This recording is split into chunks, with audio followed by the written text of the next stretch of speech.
ஒரு லேடி வருத்தத்தோடு என்கிட்ட சொல்கிறாங்க, டாக்டர், என்னுடைய கணவன் ஒரு சேல்ஸ் ரெப்ரசன்டேட்டிவ்.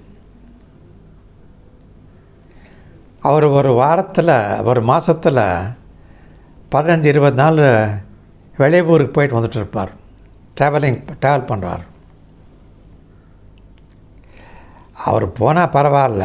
அவர் என்ன பண்ணுறாருன்னா, எந்தெந்த ஊருக்கு போனாலும் அங்கே ஏதாவது மார்க்கெட்டில் கிடைக்கிற செக்ஸ் பவர் மருந்தை வாங்கிட்டு என் மேலே எக்ஸ்பெரிமெண்ட் பண்ணுறாரு. என்னால் தாங்க முடியல, பொறுக்க முடியல. நான் இதெல்லாம் கேட்கல அவர்கிட்ட.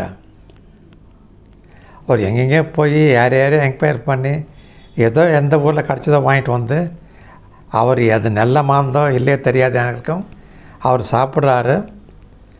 அது எப்படி இருக்குன்னு டெஸ்ட் பண்ணுறதுக்கு என்னோட உடல் வச்சுருக்காரு, உறவு, செக்ஸ் உறவு. என்னால் அது பொறுக்க முடியல டாக்டர், என்ன தான் செய்கிறது? இதுக்கு பதில் இந்த அம்மா தன்னுடைய கணவரை ஒரு கவுன்சிலர் கிட்ட கூட்டிகிட்டு போயிட்டு அவருக்கு கவுன்சிலிங் கொடுக்கணும். எதனாலன்னு சொல்கிறேன். இப்போது எந்த மாத்திரையும் ஏற்கனவே நல்லா இந்த செக்ஸ் திறமையை அதிகப்படுத்தாது. இவங்க நினைக்கிறாங்க இந்த மாதிரி மாத்திரை சாப்பிட்டா திறமை அதிகமாகும், இன்னும் நல்லபடியாக இருக்கும்ன்ட்டு. ஒரு பேச்சுக்காக சொல்கிறேன். நீங்கள் வயகரா மாத்திரை பற்றி கேள்விப்பட்டிருப்பீங்க. அந்த மாத்திரை கூட விரைப்புத்தன்மை கோளாறு இருக்கவங்களுக்கு மட்டும்தான் யூஸ் ஆகும், தவிர ஏற்கனவே செக்ஸில் ஈடுபட கூடிய திறமை இருக்கிறவங்களுக்கு எந்த விதமான ஹெல்ப்பும் பண்ணாது. ஆகவே இவருக்கு ஏற்கனவே செக்ஸில் ஈடுபட முடிஞ்சிருந்ததுன்னா எதுக்கு இந்த மாதிரி மாத்திரையெல்லாம் வாங்கணும், எதுக்கு அது பயன்படுத்தணும்? இது அறியாமையால தான், ஒரு தவறான நம்பிக்கை. இதோடு அதிகமாக இருக்கணும். இப்போ சமுதாயத்தில் எல்லாருக்கும் ஒரு ஆசை இருக்கும். முதல்ல ஸ்கூட்டர் இருக்கிறப்போ கார் வாங்கணும். கார் மாருதி கார் வேணாம், பென்ஸ் கார் வாங்கணும், ஆடி கார் வாங்கணுன்ட்டு. அதே மாதிரி ஒரு பெட்ரூம் ஃப்ளாட் இருந்தால் அப்புறம் 2 பெட்ரூம் ஃப்ளாட்டு, அப்புறம் 3 பெட்ரூம் ஃப்ளாட்டு, பங்களா வாங்கணும் அப்படி ஆசை இருக்கும். முதல்ல பக்கத்து ஊருக்கு போயிட்டு வரலாம், உள்ளூரில் இருக்கிற ஏதாவது ஒரு ட்ராவல் டெஸ்டினேஷன் போகலான்னு இருக்கும். அப்புறம் ஃபாரின் போகலாம் ஆசைப்படுவாங்க. இது தப்பு ரேட்டுன்னு சொல்ல வரல, பொதுமக்களுக்கு இருக்கக்கூடிய ஆசை தான் சொல்கிறேன். அதே மாதிரி இருக்கிற செக்ஸ் வாழ்க்கை இன்னும் அதிகமாக திறமையாக இருக்கணுன்ட்டு இது மாதிரி இவங்க நினைக்கிறவங்க தான் பிரச்சனை வருது.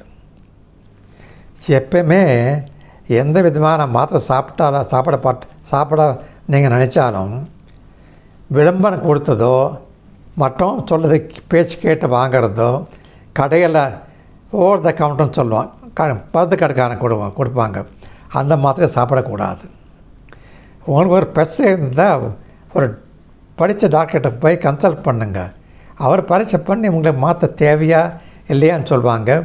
அப்படி தேவைப்பட்டால் என்ன மாதிரி மாத்திரை, எந்த கம்பெனி மாத்திரை சாப்பிட்ணுன்னு சொல்லுவாங்க.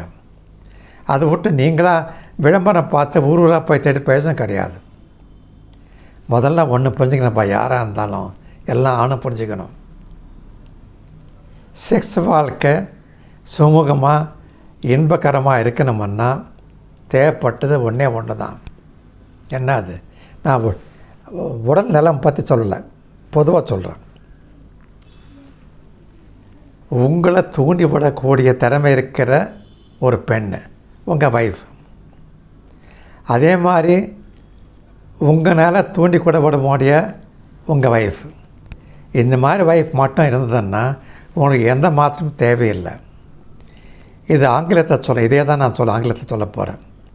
நான் சில வார்த்தை அதில் நல்லா இருக்கும். The best aphrodisiac for a man is a woman who can turn you on and in turn get turned on by you. ஆகையினால உங்கள் பார்ட்னரோட அன்பாக இருங்க, ரிலேஷன்ஷிப் நல்லா வச்சுக்கோங்க, அதுவே போதும். தேவையில்லாத மாற்ற எதுக்கு உங்களுக்கு?